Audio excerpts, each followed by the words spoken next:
Hey, I'm Maddie, and I want to talk about a scene from Perfect Blue that I feel like no one is really talking about. Now, of course, this movie is full of iconic cinematography that Western movie directors love to emulate. And don't get me wrong, these scenes give me a cinematic boner too. But I wanted to talk about a more subtle and maybe even more terrifying scene. To fully appreciate what this scene does, I need to give a bit of context first. If you didn't already know, Perfect Blue tells the story of Mima Kirigoe, a former pop idol who leaves her singing group Cham in pursuit of an acting career. The primary conflict and source of terror for this film comes from the implication that an obsessed fan is stalking Mima. Now, we all know that when celebrities reach a certain level of fame, separating their personal life from the world almost becomes impossible. Many try to look as inconspicuous as possible in public so they can just go about their day in peace. But it just takes one observant person to notice, and eventually a crowd forms. For people like this, having a place to actually be alone becomes crucial. Having a space where they can breathe. Mima's place to recharge and actually be herself is her apartment. Perfect Blue spends a lot of film time showing Mima just doing mundane things at home, and this is intentional. It's to show that this is the only place where she is truly safe, where she can breathe. Which she definitely needs, because some of her fans are low-key kinda whack, man.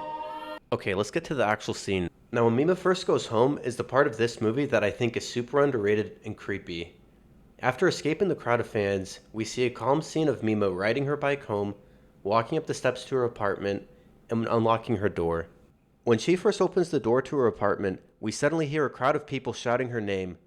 When I first saw the scene, I thought, oh, the simps got in her house. After a few seconds, I realized the scene had shifted back to the venue she had left earlier. While this just could be a clever way to use the door as a scene transition, the scene switches back to her at home right after a fan says this. I'm always watching Mima's room!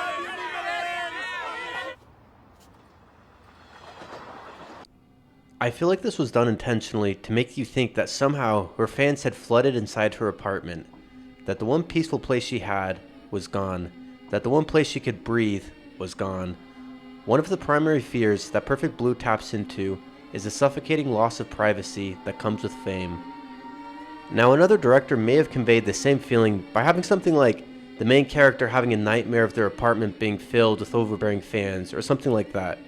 Which, now that I think about it, actually could be pretty scary. But I just love how Perfect Blue just tricks you into thinking you saw something, how it makes you question whether that happened or not. It almost makes you think that you're the one going crazy.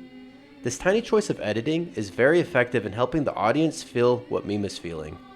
Okay, and speaking of the editing, the way it transitions the scenes is so jarring yet intentional that I thought it was low-key one of the best components of this movie. After I watched this, the first thing I did was look up who edited the movie. I was stunned though. This guy doesn't even have a Wikipedia page. The last time my head spun this much was when I drank an with my friend. Like, somebody give this guy a Klondike bar. I'm low-key obsessed with the editing in this movie.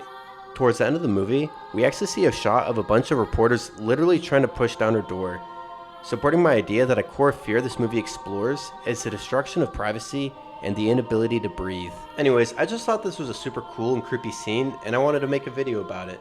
I would love to hear your ideas and things you liked about Perfect Blue in the comments. I also stream most days on Twitch, so if you ever want to talk movies, video games, or just hang out in the chat, you can find the link to that in the description below. Anyways, that's all I got for today. See ya!